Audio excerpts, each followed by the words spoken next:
होता है, एक से होता है, ठीक है। तो ये अपना जो क्रिस्टल है, ये अपना क्या भेजता है, अपना ये एक दो का लाइन भेजता है, वो जाता है पावर आईसी। इसके बीच में आपका होगा कैपेसिटर, क्या होगा कैपेसिटर, और कभी कभी इसमें आपको रेजिस्टर भी होता है। ये अपने 100 का लाइन हो गया। 100 का लाइन क्या काम करता है, 100 का लाइन अगर आपका मिस हुआ तो आरएफआईसी बिल्कुल काम करना बंद कर देगा। जैसे कि आरएफआईसी है ही नहीं, 100 का लाइन मिस होगा तो जैसे कि आरएफआईसी है ही नहीं, इसमें आपका प्रॉब्लम आ सकता है, अननोन बेसबैंड हो जाएगा मोबाइल में। क्या प्रॉब्लम आएगा, अननोन बेसबैंड।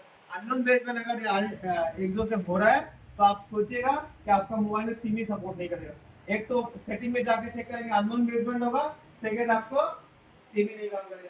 तो आपको पता है ना कि बेसबैंड कैसे चेक करते हैं, अबाउट में जाके अगर बेसबैंड के नीचे कुछ कोड लिखा होगा तो उसका मतलब बेसबैंड ठीक है, अगर उसमें अननोन लिखा होगा तो बेसबैंड नहीं है। कल आपको दिखाया गया था, नहीं तो वो वाला आप देख लीजिए।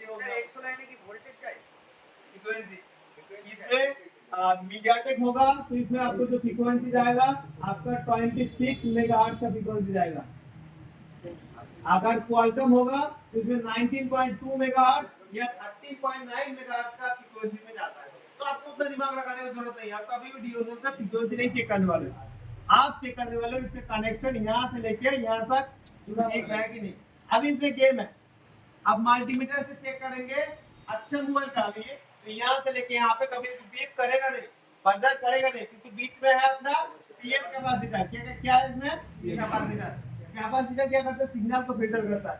तो इसको चेक करना है तो आपको कैसे चेक करना है, आपको ये जो पावर आईसी है, पावर आईसी से लेके इस कैपेसिटर के इस साइड में वैल्यू आ रहा है कि नहीं चेक करना है। वैल्यू कितना आएगा, 200 से 800 तक अपना वैल्यू आएगा इस कैपेसिटर का इस साइड में। अभी कैपेसिटर इधर आ गया, इस साइड में कोई वैल्यू आएगा, ओएल आएगा, ओएल क्या आएगा, ओएल आएगा। तो आपको चेक करना क्या है, कैपेसिटर के इस साइड में वैल्यू आ रहा है कि नहीं, और कैपेसिटर के इस माथे से यहाँ तक इसका कनेक्शन ठीक है कि नहीं। इस कैपेसिटर को आप शॉर्ट भी कर सकते हैं, इस कैपेसिटर क्या कर सकते हैं, अगर खराब है ओपन हो गया तो इसको शॉर्ट भी कर सकते हैं, बदल भी सकते हैं। तो ये हो गया 100।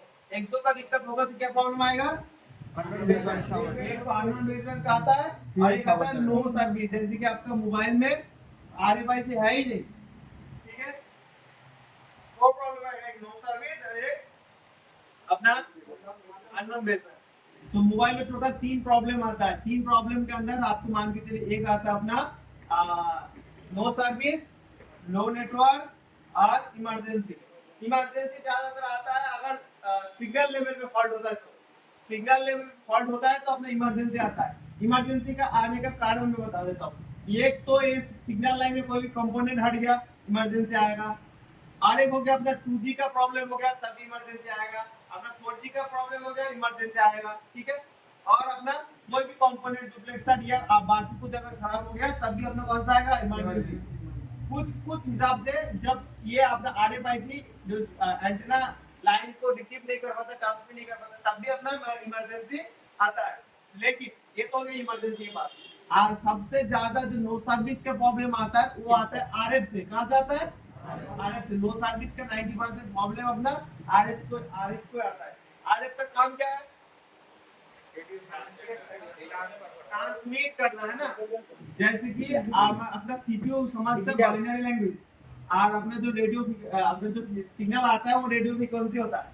तो डायरेक्ट रेडियो फ्रीक्वेंसी हम सीपीयू को दे देंगे तो सीपीयू को समझेगा, कुछ नहीं समझेगा। इसीलिए बीच में ट्रांसलेटर बैठा है कि सीपीयू का लैंग्वेज ये समझ जाए और सीपीयू अपना रेडियो फ्रीक्वेंसी समझ जाए, कन्वर्टर। ये तो बेसिक डायग्राम।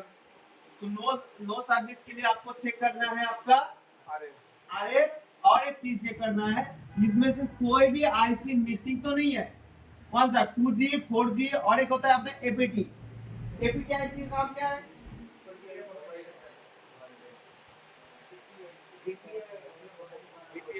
जीपीए वोल्टेज बनाना है ना, जो कि 4G आईसी का एक एक्सटर्नल वोल्टेज और चाहिए होता है जिसका नाम है बीपीए, उसको वोल्टेज बनाना। इसके अंदर भी आता है सीरियल डेटा, सीरियल क्लॉक। ये भी अगर हट गया, ये आईसी को उठा देंगे तो नो सर्विस, ये आईसी भी खराब हो गया तब भी नो सर्विस। तो ध्यान रखिएगा, एक तो बोर्ड से कोई भी आईसी मिसिंग नहीं होना चाहिए। देखिए अगर कंट्रोलर लाइन से प्रॉब्लम आता है, कंट्रोलर लाइन से अगर प्रॉब्लम आता है तो आपका रेडियो ऑफ हो जाएगा। क्या हो जाएगा? रेडियो ऑफ हो जाएगा। रेडियो अगर ऑफ आता है तो आप समझ लीजिएगा आपका कंट्रोलर लाइन में दिक्कत है, सीरियल डेटा सीरियल क्लॉक, जो कि नेटवर्क में इसमें नाम हो जाता है आरएमपी डेटा आरएमपी क्लॉक। ठीक है, तो आपको कंट्रोलर में तभी प्रॉब्लम आएगा जब रेडियो आपको ऑफ मिलेगा। रेडियो ऑफ कैसे पता लगेगा आपको?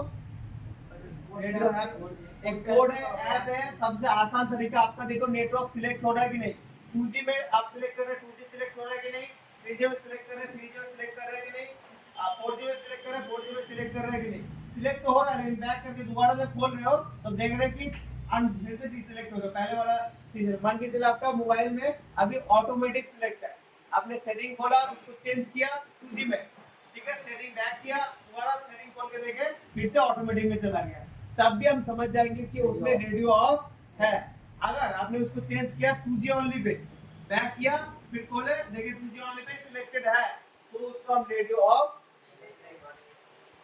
बेसिक फंडामेंटल है। ये हो गया अपना फ्रीक्वेंसी। अभी आएंगे वोल्टेज लेवल पे, अभी जाएंगे आप वोल्टेज लेवल पे। वोल्टेज लेवल पे ड्राइंग डायग्राम तो ऑलरेडी इसमें है।